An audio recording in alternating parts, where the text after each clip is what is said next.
Qu'est-ce que tu fais? T'as vu ma pique? Ouais. Qu'est-ce que tu fais? C'est les méduses. Je prends mes précautions. Tu fais avec la chaleur qu'il fait. Viens de baigner. Ouais, j'arrive. Allez Marcel, on rejoint Fred. Sur son dos.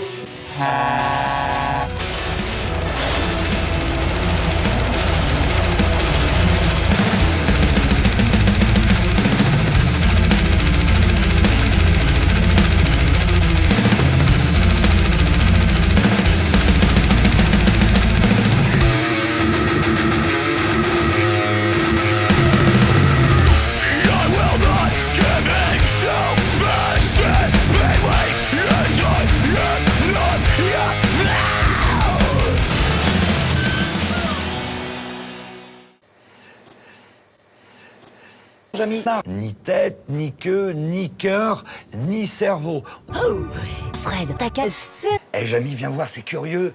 Regarde, du caca, de trucs sur une méduse. D'accord, mais... Ah bah si tu veux savoir. Ah bah si tu veux savoir. Ah bah si tu veux savoir. Avec un spécialiste, avec un spécialiste. Mais... Bonjour Luc. Bonjour. Alors expliquez-nous, vous n'êtes quel psychologue? Bonjour. Bonjour Luc. Bonjour. Alors expliquez-nous, vous n'êtes quel psychologue? Bonjour. Bonjour Luc. Bonjour. Alors, première chose, que faut-il faire avec les méduses? Frotter. Parce que lorsque l'on frotte, on libère la totalité du venin. Ça fait une brûlure, un peu comme une brûlure chimique ou une brûlure à la chaleur. D'accord. On peut voir ce que ça donne? Non. On peut voir ce que ça donne? Mais...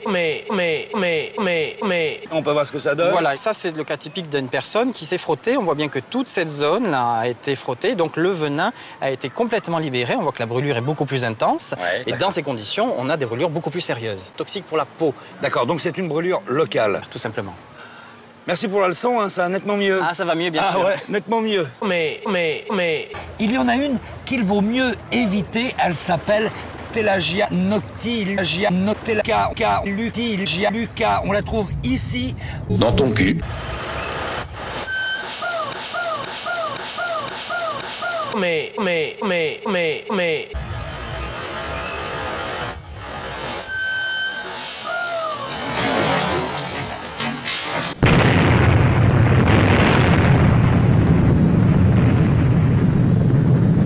Je suis là, Jamy, dans les calanques. Ça y est, on est à Marseille.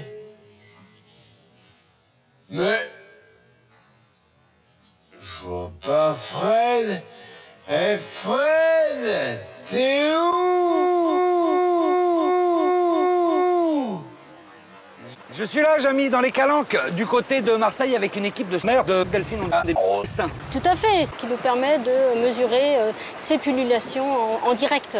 Il y en a une belle là d'ailleurs, Oh, si tu super. veux l'attraper.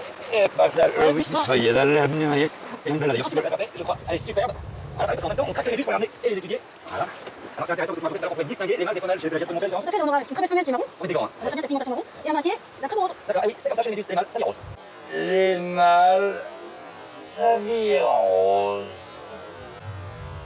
Un couple de méduses peut engendrer des centaines de milliers de qui vient à la vie. Ça finit par faire du monde.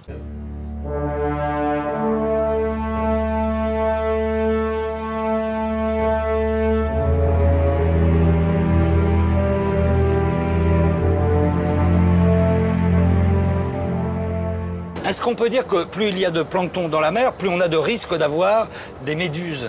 Oui, puisque le plancton va leur servir, Est-ce que la température a également des conséquences sur les populations de méduses? comme sur tout organisme animal, hein, plus il va... Ah, parce qu'on pense souvent au réchauffement climatique de façon générale, et on dit bah, avec le réchauffement climatique, on pourrait être envahi par les méduses. Alors on va certainement être envahi jusqu'à un certain point, mais une fois passé cette Il ne faut pas oublier non plus la pollution qu'on évoque parfois, enfin les activités humaines. Tout à fait, les activités humaines ont un impact sur le milieu Des méduses, naturel et ont donc un impact sur des méduses. l'apparition de ces méduses, que ce soit la pollution ou le Est-ce que la température a également des conséquences sur les populations de méduses? température, mieux il va se Des méduses, des méduses, des méduses. largage d'hormones par exemple par les rivières. Merci. Merci. Bon alors Jamy, qu'est-ce que t'en penses? Parce qu'au rythme où ça va, on aura bientôt plus que ça dans nos assiettes. Bah, sincèrement, c'est mauvais.